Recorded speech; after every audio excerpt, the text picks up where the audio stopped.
Hello guys, সকলে কেমন আছেন? আশা করি অনেক ভালো আছেন। তো আপনারা যে ফোনটা আমার হাতে লক্ষ্য করতেছেন, ঠিক আপনারা তাই ভাবছেন। এটা হচ্ছে রেডমি A3 একটি ফোন। তো এই ফোনটির প্রাইসটি কিন্তু খুবই কম, মাত্র 10,999 টাকা দিয়ে 464 ভেরিয়েন্টের আপনারা কিন্তু এই ফোনটি পেয়ে যাবেন। তবে একদম কম প্রাইজে যারা মোটামুটি ভালো ব্র্যান্ড লেভেলের একটি ফোন খুঁজছেন, তাদের জন্য কিন্তু এই ফোনটি পারফেক্ট হবে বলে মনে করছি।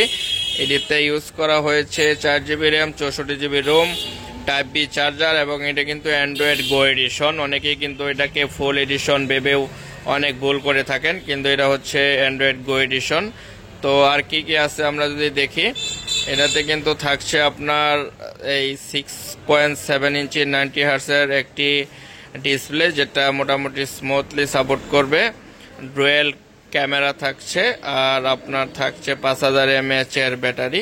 তো মোটামুটি কম প্রাইজে যারা একটি ফোন খুঁজছেন যে 10-11 হাজার টাকার মধ্যে মোটামুটি বেস্ট কোয়ালিটি যেন সার্ভিস দেয়, তারা চাইলে এই ফোনটি নিতে পারেন। এটা side mountain fingerprint Redmi A3। কিন্তু এই ফোনটি বেশ জনপ্রিয়তা, বেশ কিছুদিন আগে বাংলাদেশের মার্কেটে তারা লঞ্চ করেছে। যে কি বলবো, এক কথায় অসাধারণ। ফোনটি এত পরিমাণ চলা চলেছে যেটা ধারণের বাহিরে।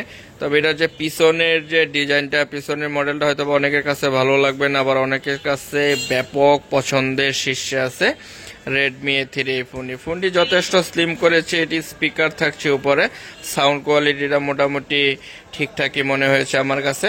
তবে সবকিছু মিলিয়ে 10-11 হাজার টাকা বাজেটের ভিতর বলবো যে মোটামুটি যারা লো বাজেটের ভিতর খুব সুন্দর একটি ফোন খুঁজছেন, তাদের জন্য এই ফোনটি পারফেক্ট বলে মনে করছি। কারণ রেডমি ব্র্যান্ড সম্বন্ধে সবারই একটু ধারণা আছে, রেডমি ব্র্যান্ড ভ্যালু মোটামুটি অনেকটাই রিচে আছে।